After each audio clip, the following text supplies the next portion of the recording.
Hi, I thought I'd share with you my swag haul from Harbor Freight and do some unboxings.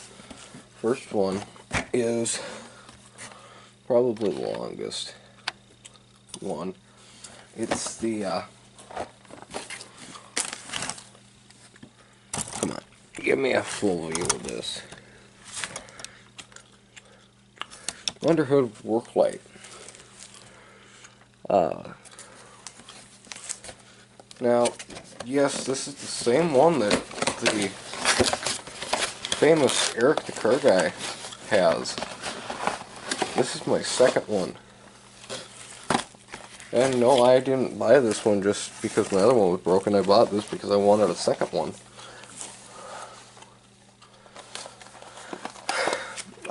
Here's all your charging cables in here. I know that from my first one. And the nice thing about this is it comes with your AC adapter, or for on the road, it comes with a car adapter. And these come with somewhat of a charge. Don't expect them to be up to full power, and I do recommend charging these before you use them, just so that you don't hurt the batteries. But I'm going to show you. They are nicely packaged units, and for the amount of money that you're going to spend on them, they're actually very, very nice. Now, the one thing that I do recommend is there's this plastic wrap around it. I kept that one on mine forever, and these are nice because you can actually leave them out in the cold, and they'll still keep a pretty good charge to them. Just kind of keep up with the battery and everything, because you know it is the cold. It comes with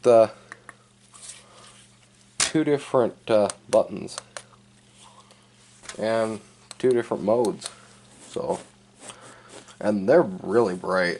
If you're working anywhere in the automotive industry, buy one. Even if you're say a tow truck driver. I actually had a flat tire, so I called AAA, and the tow truck driver was really super impressed about this, and he was asking, where the heck can I get one of them? I said, Harbor Freight. And he's like, really? I'm like, yeah, you can get them for about 30 bucks down at Harbor Freight, or on sale for about 20. I got mine on sale rack for 20.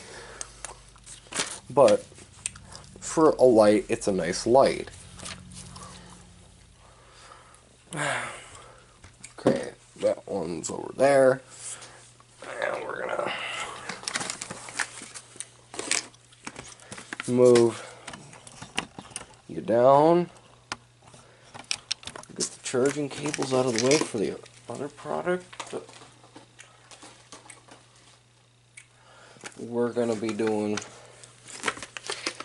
I'll probably do a separate review just on these later, but these are those micro-sized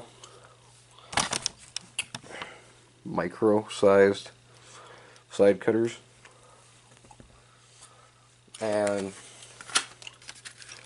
they come in this packaging. They're the micro flush cutter, item 90708. I'll have all the part numbers that I can find down in the description. I just was looking at them, I'm like, if all I need to do is cut zip ties with them, they're just going to work perfect for those areas of the vehicles that you can't get into, that just annoys the crap out of you, and you really don't want to stick your knife down in there and hope to God that you don't rip apart wiring or the plastic tubing that comes in that the wiring comes in. So, yeah, I'll review these more later.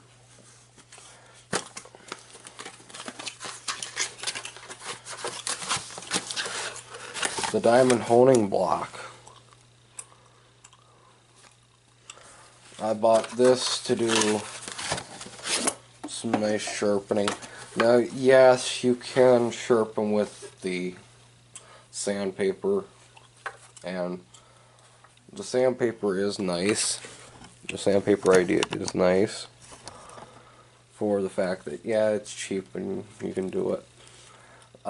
I bought the diamond block because there's actually a few drill bits at work I'm probably going to sharpen with this, because drill bits are high-speed steel. You need something in the carbide or harder range to actually do a sharpening on them properly. So I bought that because I can just throw it in my bag and do some quick sharpening at work.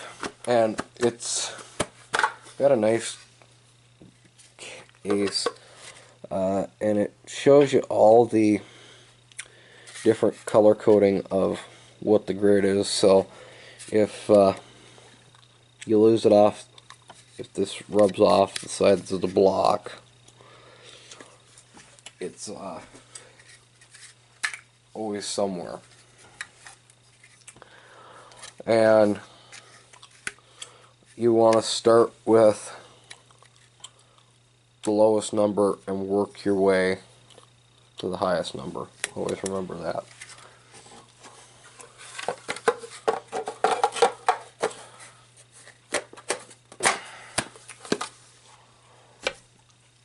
Now, I've already attached this. I'll probably do a review on the tool and the fitting, but I got one of these. Come on, go into frame. There we go. I got one of these universal jointed air fittings.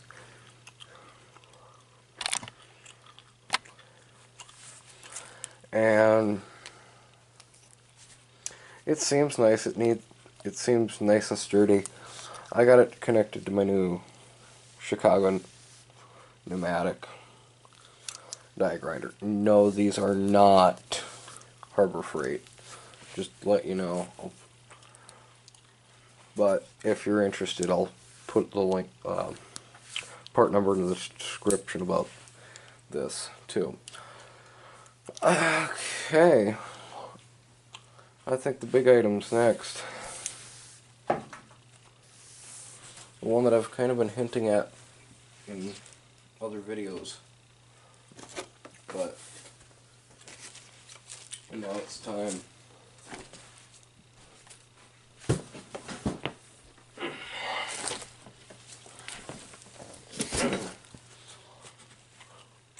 Yes, that's the 212. It's the 212 Hemi-headed motor. There's actually 3 different versions of the 212 Predator motor. There's the one with the octagonal valve cover. There's the one with the cast square cover. Now, the cast square cover is going to be the Hemi motor. Then there's the trapezoidal, kind of a trapezoidal type configuration, where that's the 3rd generation motor from what I saw at my Harbor Freight, the only ones that they have are the first gen and the Hemi. So that means it's the octagonal valve cover and this valve cover. I wanted the Hemi because it already comes from the factory with a flat top piston. So whatever compression changes I do, I'm really boosting compression instead of small changes because of the dome piston.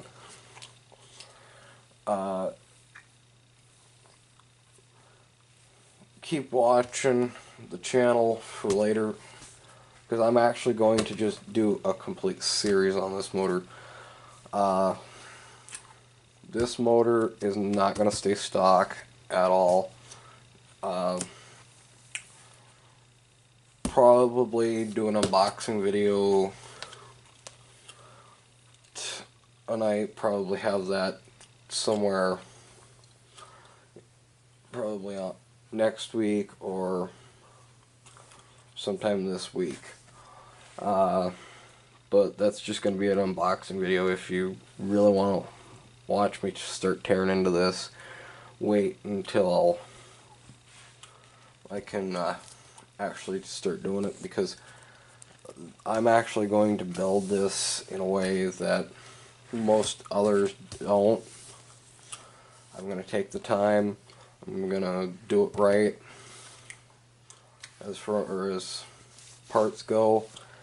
This is going to have the super high lift cam, it's going to have high compression heads.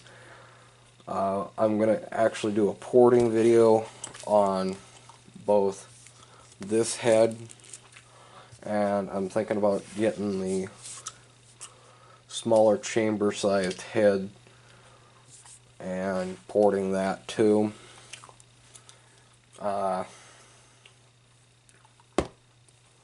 And yeah, this motor is going to come apart. It's going to get cleaned out really well.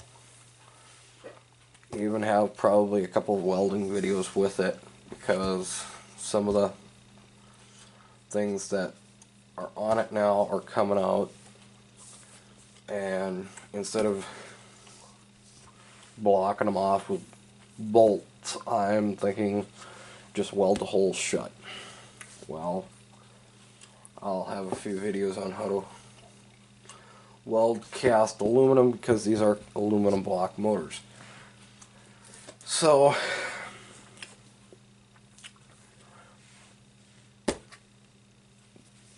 comments, questions, leave them down there.